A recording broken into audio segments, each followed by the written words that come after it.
ऐसे महापुरुषों को भी याद करना चाहता हूँ भाई और बहन, जिन्होंने सिर्फ भारत की मिट्टी के लिए, इस हिंदुस्तान की सीमाओं की रक्षा करने के लिए, इस हिंदुस्तान की आजादी के लिए हंसते हंसते अपना बलिदान इस देश की मिट्टी के लिए दिया। चाहे सुभाष चंद्र बोस हो, चाहे चंद्रशेखर आजाद हो, चाहे भगत सिंह हो, चाहे मंगल पांडे हो, चाहे राजगुरु हो, ऐसे महापुरुषों को भी क्लास के मंच के माध्यम से मैं बिल्कुल सर झुकाकर, जिन लोगों ने हमारे हिंदुस्तान में आजादी दिलाने का काम किया, ऐसे लोगों को भी याद करना चाहता हूँ। लगातार पहला जब हिंदुस्तान में आजादी के बाद चुनाव हुआ, वो तो 1952 में हुआ था। बहुत सारे ऐसे विचारक थे।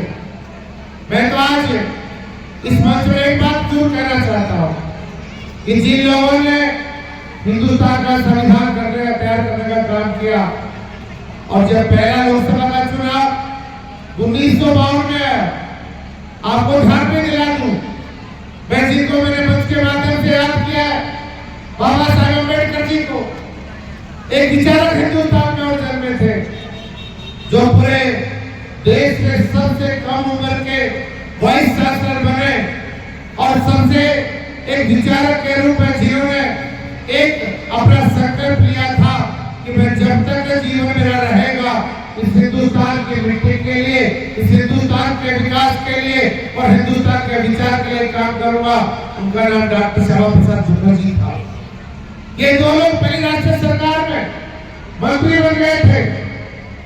एक कानून मंत्री बने, एक उद्योग मंत्री बने, लेकिन ये विडंबना है हमारे ऐसे लोगों के लिए कि जिन्होंने बहुत कुछ देश के लिए किया, उनका त्याग, उनका समर्पण, उनका राष्ट्रवाद हमारे आने वाली पीढ़ियां और इसे हिंदुस्तान का इतिहास हमेशा इस बात का साक्षी रहेगा।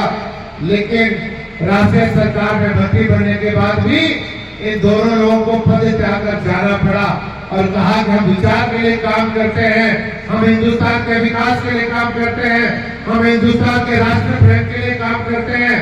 अपना पद त्याग दिया, लेकिन अपने सम्मान के साथ, अपने विचार के साथ लोगों से नेताओं समझौता नहीं किया।